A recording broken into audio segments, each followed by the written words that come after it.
Good morning. Thank you, Paige and Max. We're so blessed with talent. Even our subs are amazing. And I guess I should say hello. Hello in the room and online. I'm Reverend Linda. I use she, her pronouns, and I am continuing our May theme, Divine Doubt. But that song, right? And I know I'm aging myself, but what can I say?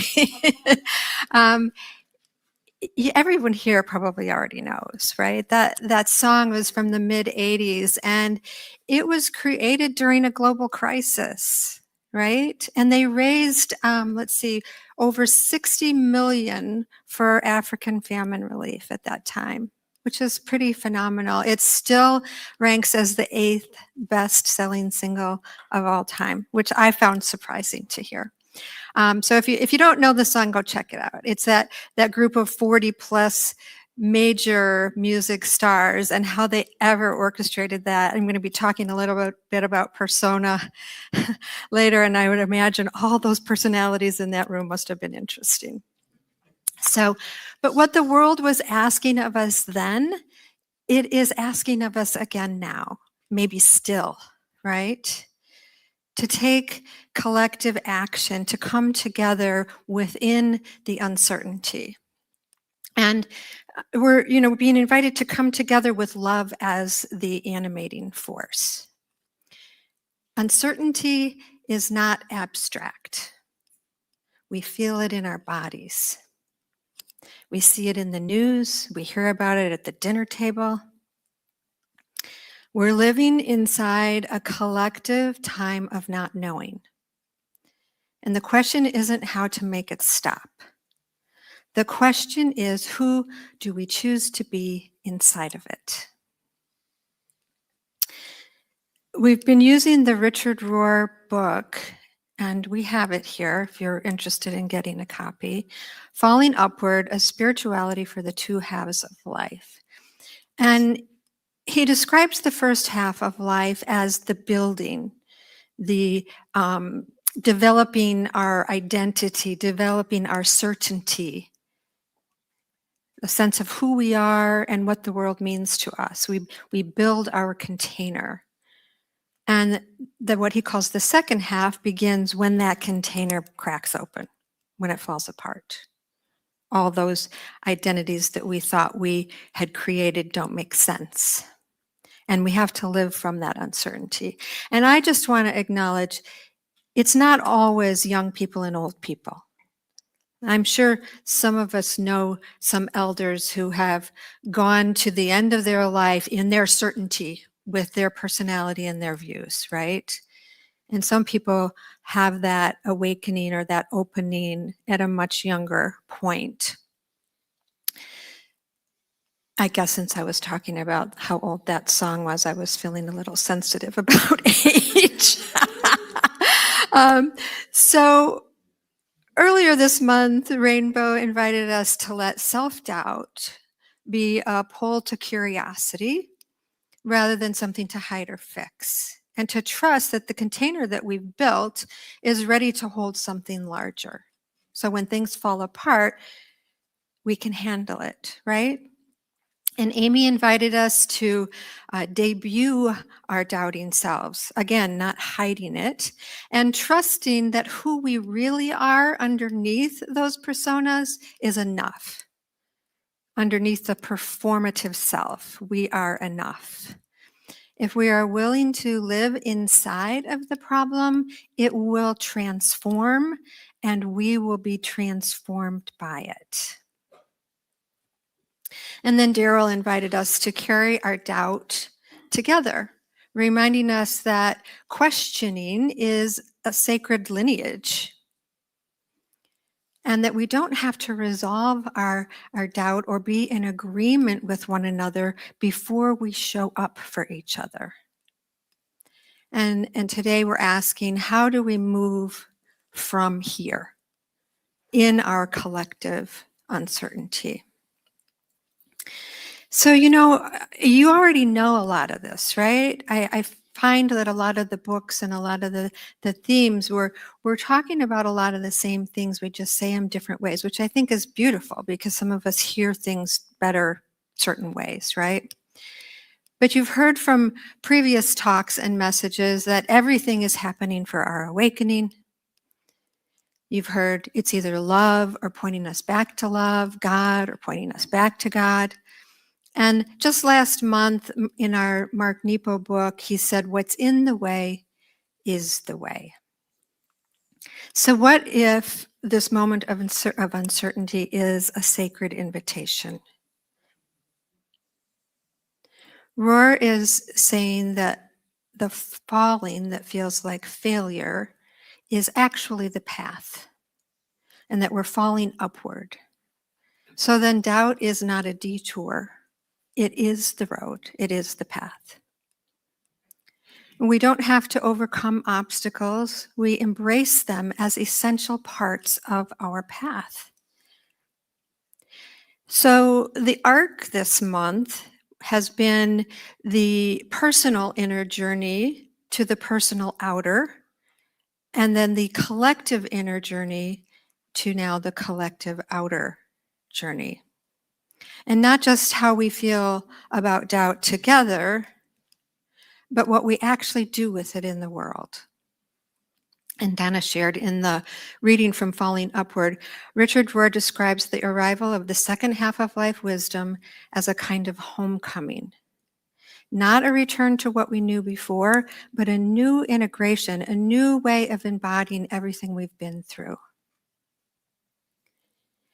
Rohr says, if we know anything at this stage, we know that we are all in this together, and that we are all equally naked underneath our clothes.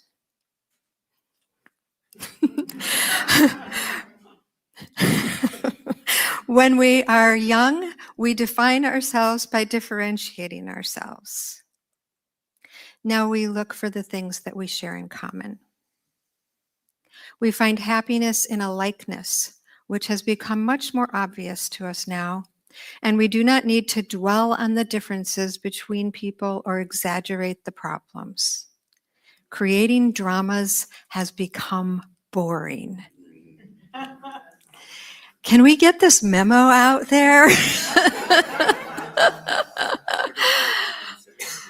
I mean, right? Exaggerating problems and creating dramas. Do we have any of that going on around us? All right. Well, communities, like individuals, can live in the first half of life indefinitely. We can stay there defending the container, protecting certainty, managing appearances, or we can choose to fall upward. So these ideas, falling upward, embracing obstacles as part of the path, Nepo's what's in the way is the way, this wisdom is universal. It's not of a specific tradition. It's not unique to our new thought teachings. It's not unique to Richard Rohr's mystical Christian tradition. And I had a meeting, a practitioner session actually with my mentor, Reverend Kathy Hearns, and she reminded me of the Zen saying, big doubt, big enlightenment. Small doubt, small enlightenment. No doubt, no enlightenment. And I love that. Doubt isn't a lack of faith. It's the measure of how deeply we're willing to question, to grow, and to break through. Doubt is not the opposite of faith.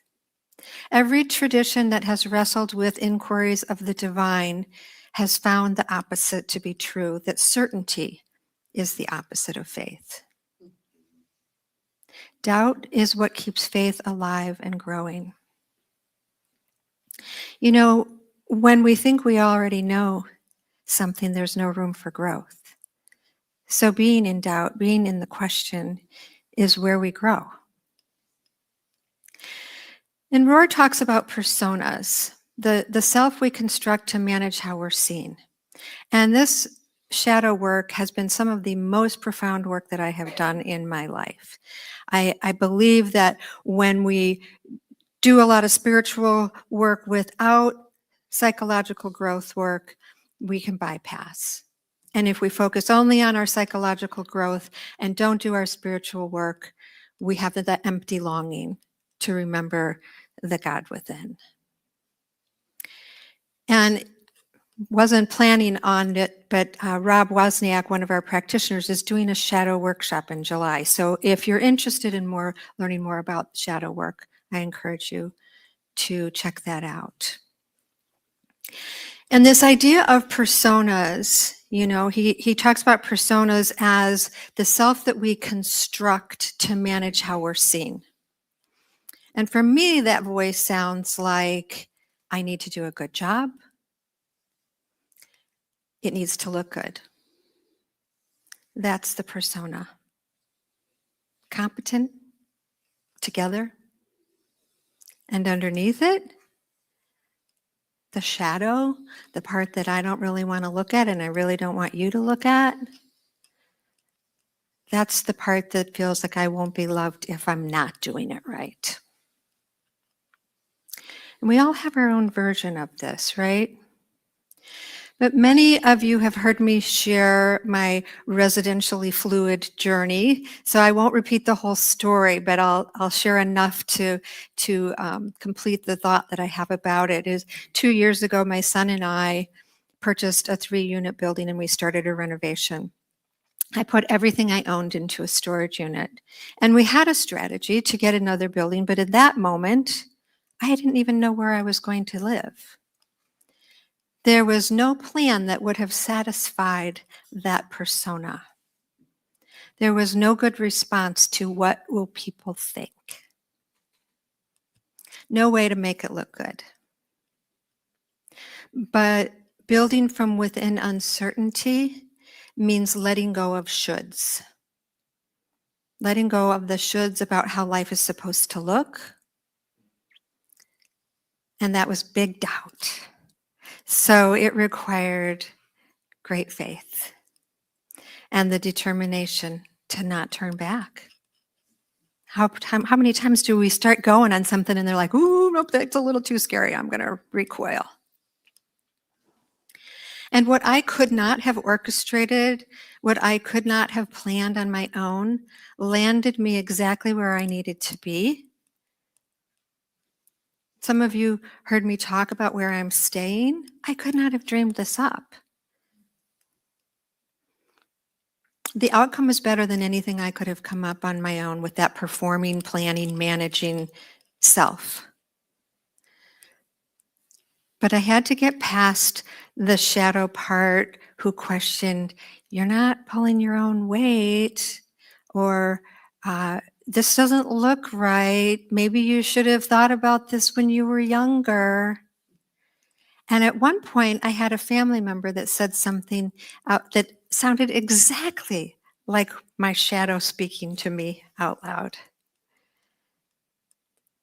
I'm going to use a non-binary pronoun in case they listen to the talk later.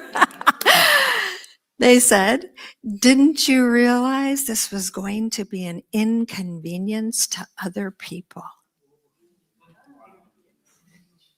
Didn't you realize how hard this was going to be? Here's the thing. It only lands hard because I'm holding the same judgment myself. Someone's voice of judgment out here only has power when the inner voice here is in agreement with it. That's the shadow. And the persona doing its work, protecting the image, managing the appearance. I couldn't fully accept abundance, receive the gift of where I landed until I let all of that go. Until I was willing to be seen as someone who didn't have it all together.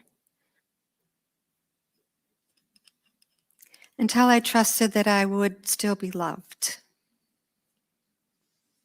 And I will tell you what, 5 years ago, I couldn't have done it. And I'm not saying, look how great I am. I'm saying I'm in it. And I'm saying it's uncomfortable. It can be scary, but it's also the most freeing thing I have ever experienced. Letting go of the social constructs and the judgment that comes when you live outside the expected container, it's freeing. If I had waited for certainty, we wouldn't be getting ready to buy our second building right now. It's happening not despite the not knowing, but through the not knowing. Rohr says shadow work is almost another name for falling upward. When we do our inner work, we impact the collective. And as we were saying, we are swimming in communal uncertainty. Political, social, the fraying of institutions, the loss of shared narrative, and people are exhausted. They're in what Rohr calls liminal space. The old world's not quite gone, and the new world's not quite visible yet. He says that mature religions and even some scientists say that we are hardwired for transcendence, hardwired for union with ourselves and everyone else, everything else, that we are wired to transcend, to fall upward. He says we are driven, kicking and screaming toward ever higher levels of union and ability to include, to forgive others for being other. And he quotes Chardin, everything that rises must converge. So this movement toward each other, toward inclusion, toward something larger, it isn't optional. It's hardwired. It's happening whether we cooperate with it or resist it. I took the steps with uncertainty rather than waiting for it to resolve. I definitely had uncertainty. And if I hadn't stepped out in that uncertainty, I'd still be sitting in my own old place, wondering how I was going to make a change. I had to let go of the shoulds, let go of the idea of what my family, friends, and community would think. And while it was scary to move through the uncertainty, while it is scary to move through uncertainty, it is worth the freedom. We're collectively being called to do the same. Rohr would say we don't have a choice. We're wired for this. We're being pulled, whether we like it or not, toward greater union, greater inclusion, greater capacity to hold each other, to fall upward, as he says. And at the CSL, Centers for Spiritual Living, our parent organization, at their convention last month, the theme of collaboration over competition caught my interest as a way to shape how our communities relate to one another. And to extend this into other faith communities, into neighborhoods, into the wider world. As Chardin put it, everything that rises must converge. As we each do our inner work, as communities do their work, as we rise, we move toward each other, we fall upward together. So, in addition to our shadow work, what does it look like practically, daily, to show up inside of communal uncertainty without letting the uncertainty determine how we relate, how we behave, without letting someone else's fear or anger run us? Oren J. Sofer is one of my nonviolent communication teachers, and he was speaking about intention. He says intention is the single most important aspect of communication. And he shared a story. He said it was a famous story of a journalist, but he couldn't remember the journalist's name. So the journalist in New York is walking with a friend, and he goes to a hot dog stand to get a hot dog outside of the building where he works. He's with his friend and he's being very polite and courteous to the person at the hot dog stand. And the person at the hot dog stand is gruff. We might even say rude. And still, the columnist was just very kind. He was grateful, thankful. And when they walk away, his friend asks, "Is he always that rude to you?" And he says, "Yeah." And he says, "And are you always that nice to him?" And he said, "Yeah." And he's like, "Why do you go out of your way to be nice to somebody who's so rude to you?" And he said, "Because I don't want his behavior to determine how I behave. I don't want his attitude to influence how I'm being." I think this is a big idea. It seems so simple, but I think it's really powerful. Do we want to let other people's choices and behavior determine how we respond? Or do we move from within our own values? And he says our intentions are based on our values. And he says intention is about how we show up, about how we're being inside. He discerns between intention and a desired outcome. Because a lot of times you'll hear people say, "Well, I have the intention to do this." And he says, "No, that's a goal. Intention is a way of being. Intention is the motivation, or what he calls the heart quality behind our words and our behavior." And the reason it's so important in communication is because a lot of our communication is nonverbal. And so when we're really related to our intention, our facial expression, our gesture, our tone of voice, the energy we're coming from is influenced by our intention. And this influences the direction of our conversations.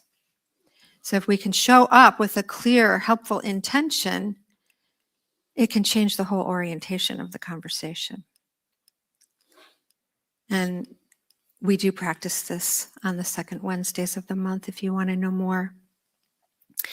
So Roar invites wonder and curiosity. The story of the columnist is what wonder and curiosity look like in practice. Not passive, not naive, active, intentional, and chosen. We have to make the choice. The columnist set the intention that the guy's rude behavior wasn't going to determine how he showed up. And that's the invitation of this moment, personally and collectively. We don't have to wait for the world to settle before we decide who we are inside of it. We move into wonder when we stop demanding that life look a certain way. And curiosity is the antidote to judgment of self, each other, the uncertain future. So we choose the spiritual posture of wonder and curiosity. So collectively, we can't wait for political clarity. We can't wait for institutional stability or agreement on all the big questions. We can't wait before we show up for each other and the world. The not knowing is what calls us together. Like my residentially fluid life, the uncertainty opens up possibility for something better than we could have planned. So I'm going to take us into a little practice. And after the practice, I will take us into our closing prayer. So I invite you to get yourself comfortable in your seat. Center however you normally consider yourself getting centered. I like to take a couple of deep inhalations and exhalations to anchor myself in my body. Feel the seat supporting you, perhaps using the breath and the weight of your body to anchor you, bringing yourself into present awareness.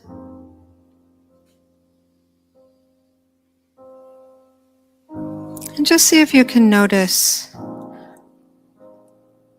maybe asking yourself the question, what do I notice in my body? What sensations are there?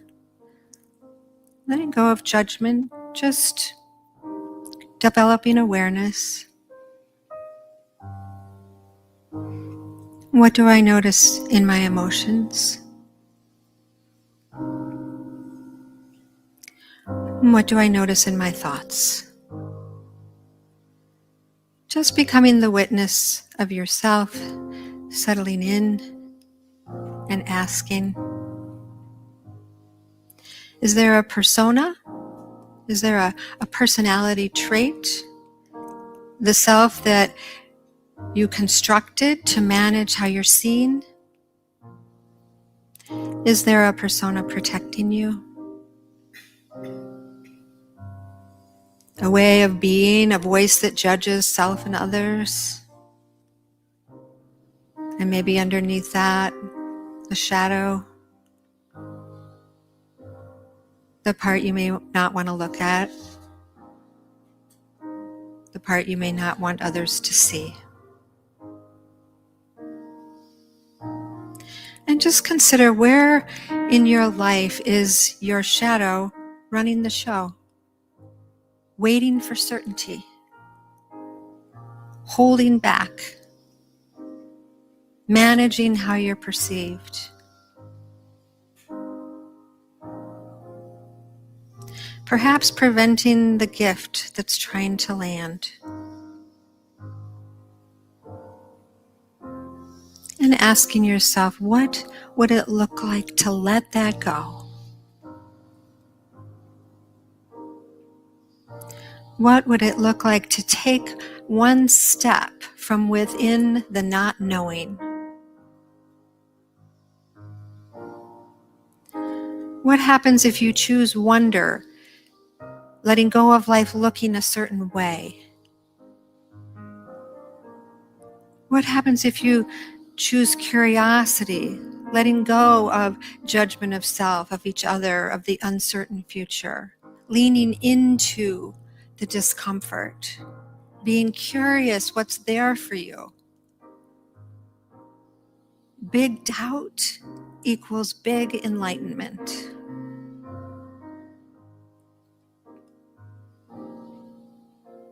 Ernest Holmes reminds us we have a power within us that is greater than anything we shall ever contact in the outer. So we can be sure that while the uncertainty out there is real, the power inside is greater. And we have the power to come together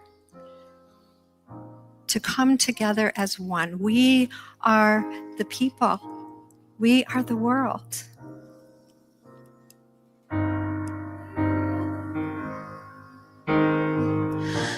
We are the children. We are the ones who make a brighter day. So let's start giving.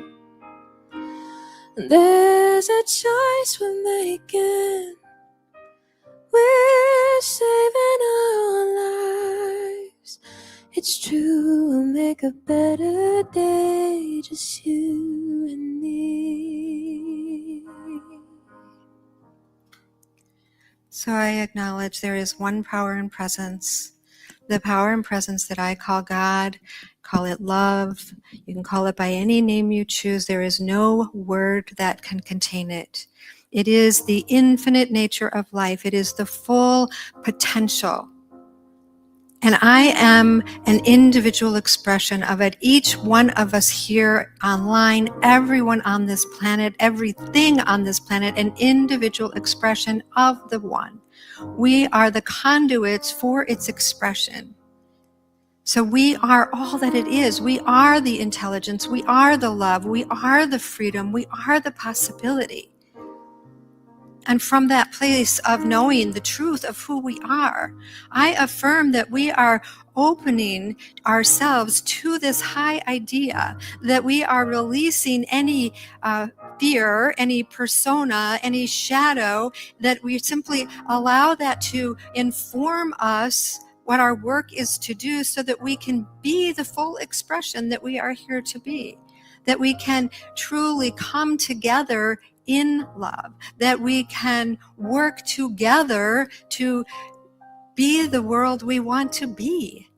It's not someone out there, it is us. We are the ones.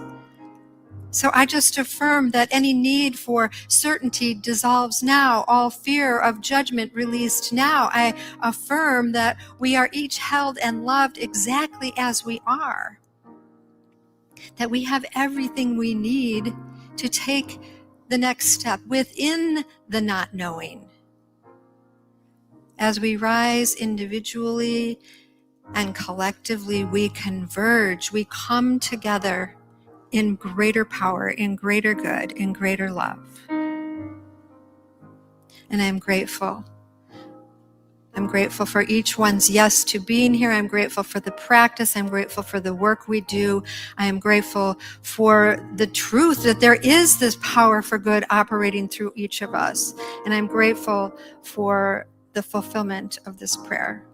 I let it go into the law that always says yes. And if there is anything in this that resonates with you, I invite you to join me in saying together, and so it is. Thank you.